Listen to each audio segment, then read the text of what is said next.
As you can see, we have our first roster update coming very soon. It is in 6 days as the day that this video is going to be posted. On April 26th, which is this upcoming Friday, we have our first roster attribute update. And those of you who are new to MLB The Show, basically all of the live series cards, their overalls, which means their prices, are going to either go up or down based on how they're playing in real life. It's, in my opinion, the best distinguished feature in MLB The Show versus other sports games is that the roster updates actually affect the market, which as a finance major in college, I'm super addicted to doing and really into it. Those of you who watched me in previous years. So this is going to be my first roster update investments advice video. So without further ado, let's get into it. So before I get into the actual investments that I'm going to go over, I need to go over a few things. First of all, every single time I make an investment video, I have to say this: nothing is guaranteed in this video or in any of the videos that I make. Just because I tell you to invest in a player and you do so and he doesn't go up, look, man, there's nothing I can do about it. There's nothing you can do about it. I don't owe you anything. Just have to say that every single time. Another thing that I want to mention is the first roster update every year is without a doubt the hardest to make stubs on. Every single time. This happens every single year. All the prices of the guys who are probably going to go up are inflated. Everybody wants to invest. It's a new year. Everyone thinks, oh man, I should get into investing in roster updates. Everyone wants to do it. Everyone is impatient and wants to make stubs. So for that reason, I tend to do a lot less investments in this first roster update. I'm also still kind of poor. I'm still trying to get Babe Ruth. I'm extremely close to getting Babe Ruth. But I'm still going to make you guys this video because I love doing it. And yeah, another thing too I want to say, after every single roster update, I'm going to mention this multiple times, a lot of times players' prices after they go up in overall go down. I'm going to go over it with certain players, but if people are really expensive, their prices might go down, and the best time to invest is when they go down, right after the roster update comes out. That's the best time to invest in anyone because every player is basically at their quick sell value. And then last thing I want to mention is just because a player is not in this video doesn't mean I don't think they're going to go up. I don't have enough time to go over like 30 different players. I have about like 12. I'm looking at my Google Doc. Yeah, I have 13 players for this video. I don't have enough time for everybody. So leave a comment below if I didn't include anyone. I'd love to discuss it. So in these videos, I like to separate players into two categories. I like to have a category where I go over cards who I think are too expensive to invest in currently, but are definitely going to go up. The first is Marcelo Zuna in this category. Now look, Marcelo Zuna might be a loser off the field, but he can hit on the field. And he's 76 overall right now. So far this season, he's hitting 352 batting average with a 1.137 OPS and 23 RBIs. The reason why I don't think it's worth it to invest in him right now is because, number one, he's valued at an 81 overall on the market right now. This is before he even goes up. So he's priced at an 81 overall, and he's a 76 overall. Yes, he's hitting the cover off the ball, but that's one thing. You're going to have to make a +5 in overall just to break even just for this investment in the short term. In the long term, maybe he goes up even more. Another thing that you have to take into account is his defense is god-awful. 47, 45, 50, 40. For him to go up significantly, that defense is really going to hold him back. He could be hitting like Barry Bonds and have 125 for all four hitting stats, and he might still be like a low diamond just because of how bad that defense is. CJ Abrams is another guy in my too expensive / not worth it category right now. He's having a great start to the year for the Nationals. He's hitting 295 with a 1.014 OPS and 11 RBIs. So he's been a good hitter, but ultimately it's kind of the same situation as Marcelo Zuna. He's currently valued at around like 79 overall, a little above 79 overall, just below 80 overall, because 80 overall quick sell is 400. Now look, he's been good. He's going to get an upgrade offensively across the board. He should. But he's another guy where his defense just really holds him back. I don't know how big of a boost he's going to be getting. You could start buying him now, and then he could maybe get towards gold if he still hits really well. But I just don't like guys who don't have good defense because it really holds back their overall. As a Yankees fan, I have loved watching Anthony Volpe so far this year. He's looked like a completely different player than he was last year, and he's certainly due for an upgrade. I mean, he's going for around 300 stubs, maybe like 320, which is just below an 80 overall quick sell value at 400. This is another scenario where I think that if you buy him now, you won't make that much on Friday, but this is more of a long-term investment for me at least. So far this season, 324 average with an 881 OPS, 8 RBIs. I would say to buy the dip for Anthony Volpe. What I mean is, I don't think you guys should buy him right now, invest in him now. Wait till the roster update happens. His price is going to go down. He'll go up to like a 78, 79 overall, maybe an 80 overall. I doubt it though. When he goes up to 78, 79, he's going to crash down to his quick sell value. Then you buy a bunch of him. Then he goes up to the mid-tier golds or even diamond in like June or July. Michael Busch is, I'm going to be honest, like pretty similar to Marcelo Zuna. I mean, just on paper, this card is trash. Like he isn't good at anything, which is good. Which is good because it means he has a ton of room for improvement offensively. He has an insane amount of room to grow. Defensively, it holds him back. He's terrible defensively. He's currently valued at around like a 77, 78 at 180 stubs, and he's a 66 overall. So unless they want to give him a plus 12 to his overall, which they're not going to, you're not going to be making your stubs. But I have to mention him because he's just been so good. 317 average, 1.067 OPS, and 13 RBIs. Certainly going to go up a lot, but I don't think you should invest in him. And then the last guy in my too expensive / not worth it category is Jesse Winker. It's cool to see. He has been terrible for the past few years. He was really good for Cincinnati, and then ever since he left, he's just been god-awful. But now he's been doing really well for the Nationals.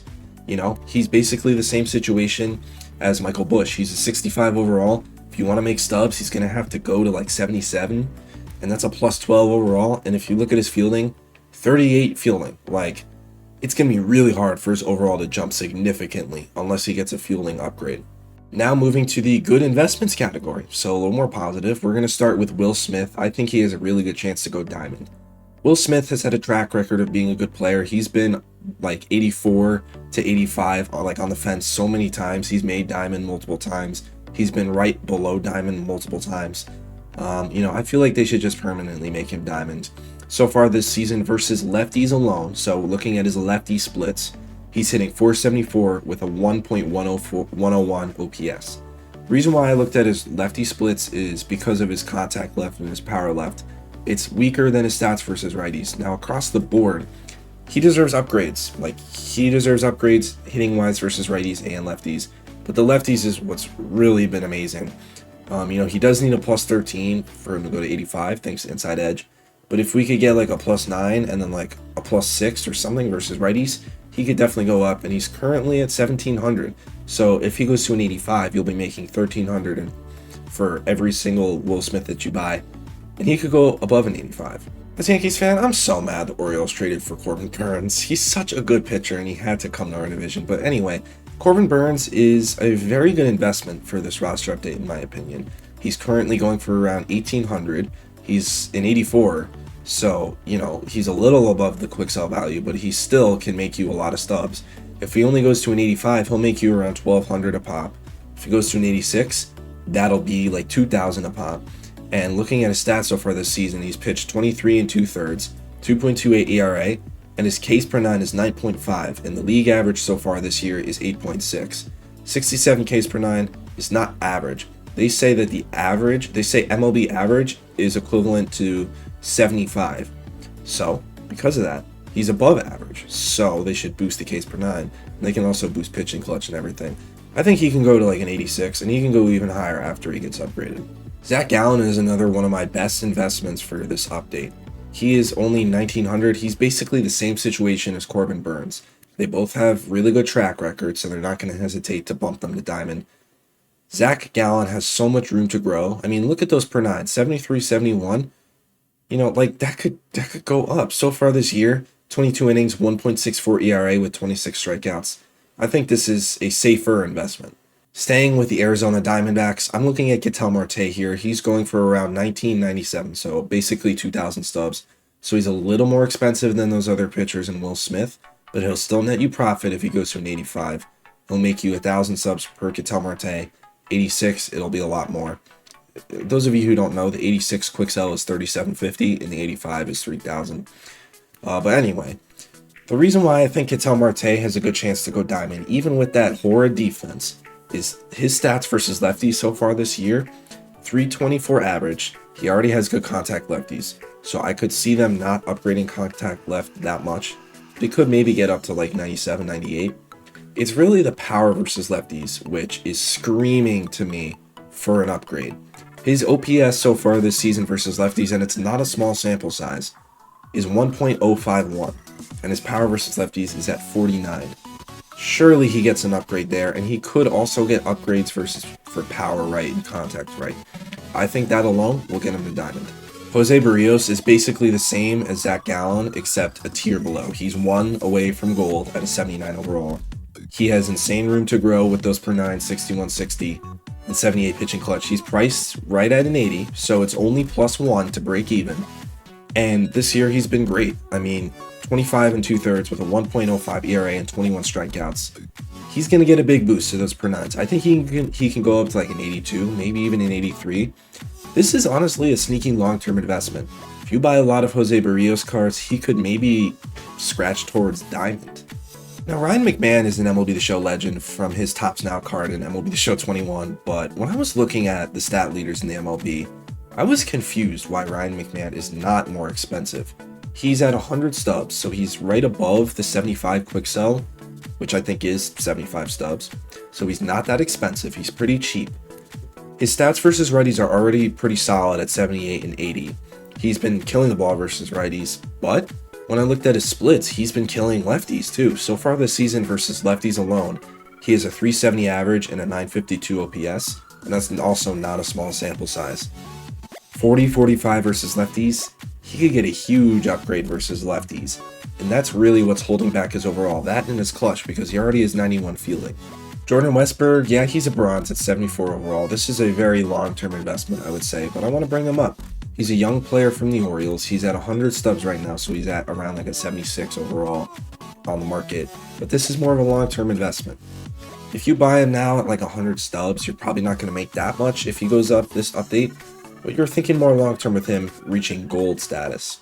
So far this season, he is hitting 317 with a 979 OPS and 14 RBIs.